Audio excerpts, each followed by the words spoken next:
All right, here we are, right here. I found it. Their loss, it is so heavy, and they have been vocal about their relentless search for justice and frustrations with the investigation. Here's part one of our conversation. You know, she was hurt so bad that she was not able to recover. That is just terrible. Oh, it's okay. It's terrible. I cannot fathom in my head what kind of person did this. It's capable. And why. I can't sleep at night. I lay in bed pondering just millions of different scenarios. And just, I want to know, but then there's stuff obviously you don't want to know, but You just I think I want to know it all. And You're okay. I just don't understand why.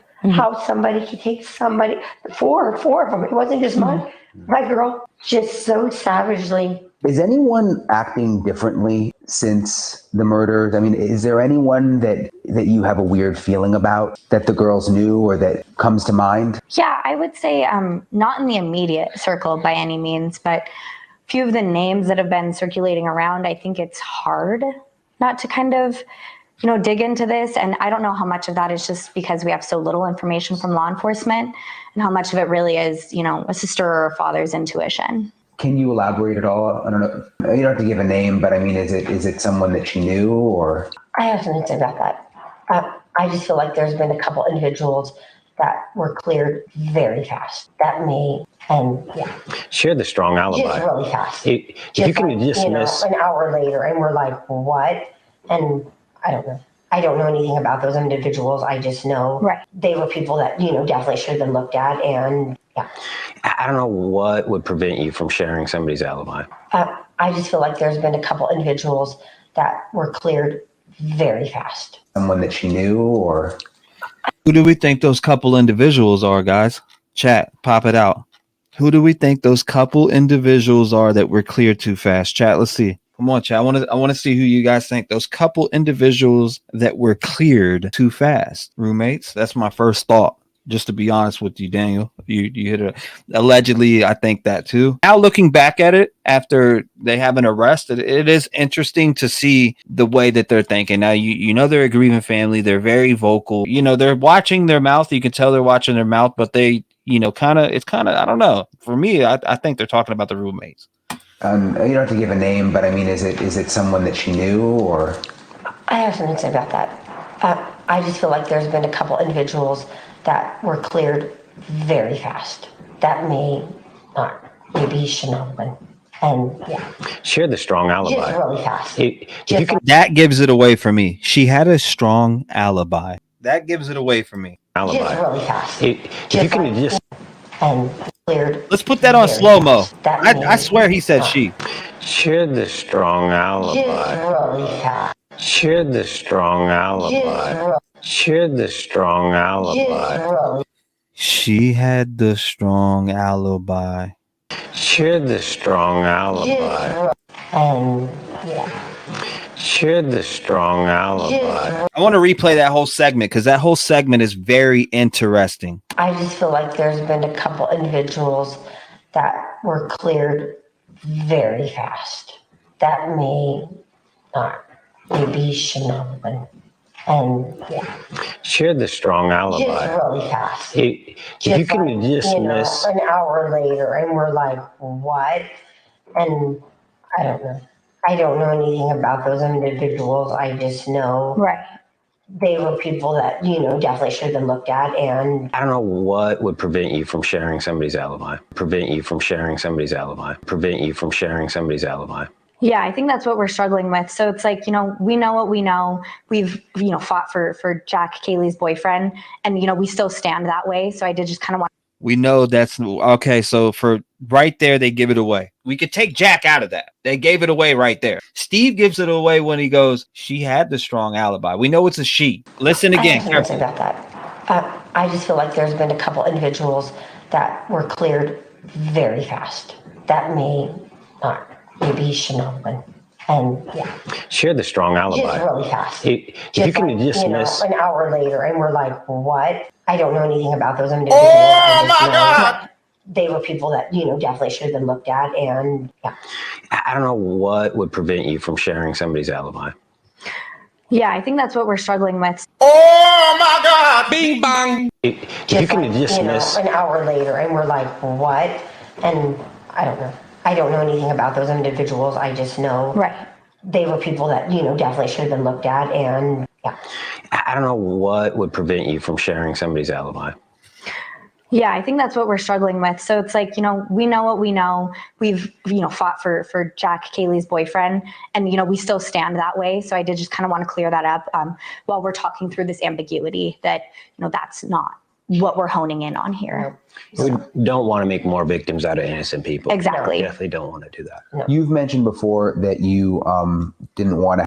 I'm gonna go out on the limb and say I think he's talking about Dylan, allegedly speculating Dylan could be Bethany, but I strongly think Dylan, allegedly. But then again, it's hard to go just off the PCA because I don't know the statements that she gave, but why they used DM's statements in that PCA. In Bethany, you don't see much of in there, statements used wise. She shared the strong alibi. Now, is Ann Taylor questioning, is there a hole in that alibi? Is there a hole in that strong alibi? What do you think, Chad? Now, when I listen to that, it gives me a different perspective after going back and revisiting a little bit. What is Brian's alibi? Was he questioned? 15 minutes. Oh, right. The DD driver was a female. Oh my God! That's a very good perspective, too. I don't know anything about those individuals. I just know they were people that, definitely should have been looked at. And all right, so what stands out to me also there is I don't know about these individuals. They were people that, definitely should have been looked at. And what would prevent you from sharing somebody's alibi?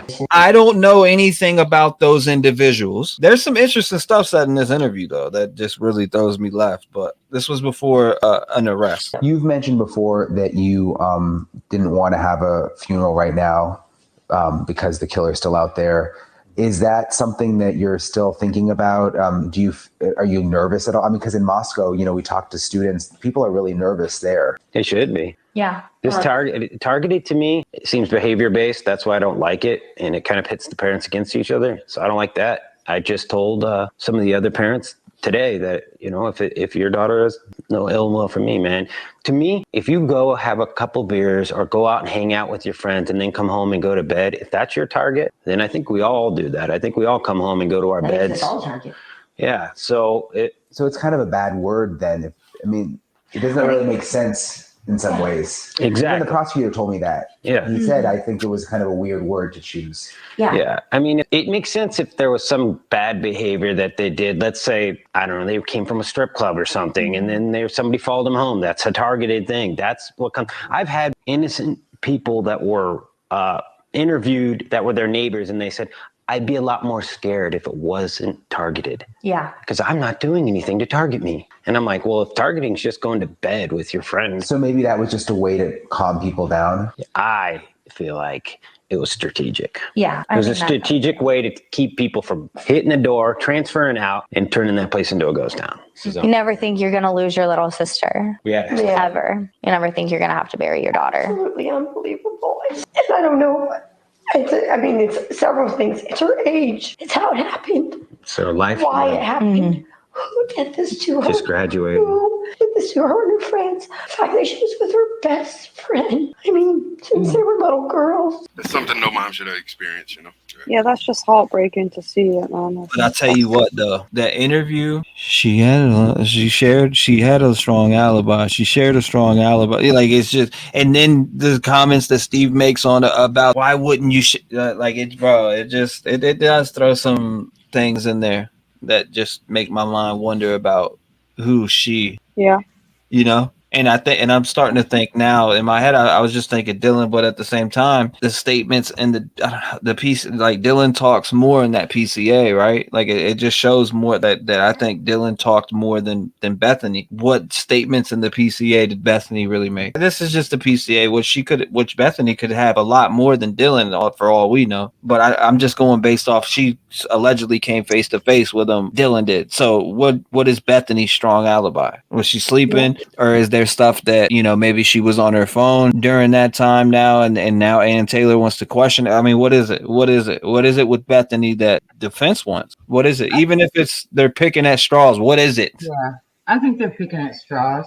I think it was one of those things where they wanted her story and they wanted her to come over there to Idaho to give her story. And notwithstanding the PTSD and all that stuff included, but I think she started, a life in Nevada. And one of the things that they said is one of the reasons is for, not to upset or uproot the situation. I think they just didn't want her to have to go to Idaho. It's like, come on, guys, you want to talk to me on your dime? You get your butts over here. You fork out for your stay, and I'll talk to you. I think it was really unreasonable, and I think Bethany's lawyer did an amazing job with that. We also got to play into account during these interviews that they are in a mind state of literally just lost their daughter, sister. You know what I mean? Like they literally just lost a family member so tragically that they're used to talking to on a daily basis. So their minds are definitely going wild on who could have done this, who, what, when, where, why, alibis. I don't care who, if it was a friend that lived with them or not. They're going ham on who they think or what, their mind, they want to know who the hell did this to their daughter too.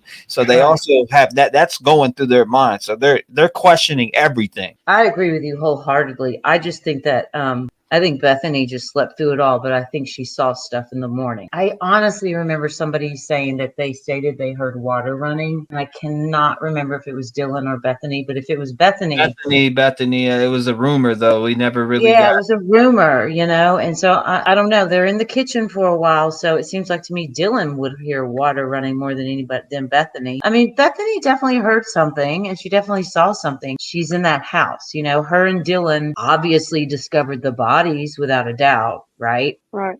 I mean, I'm sure they're in the house. So yeah, based on where Dylan's room is, she had to, what did she do? Exit the back door? I mean, she would have to walk down and at least look down that hallway. Boils down to, it's basically no. If you want to talk to me, you come to Nevada on your dime. I do want to say this. When I caught my felony and was convicted, they couldn't get into my phone because it had a number code on it.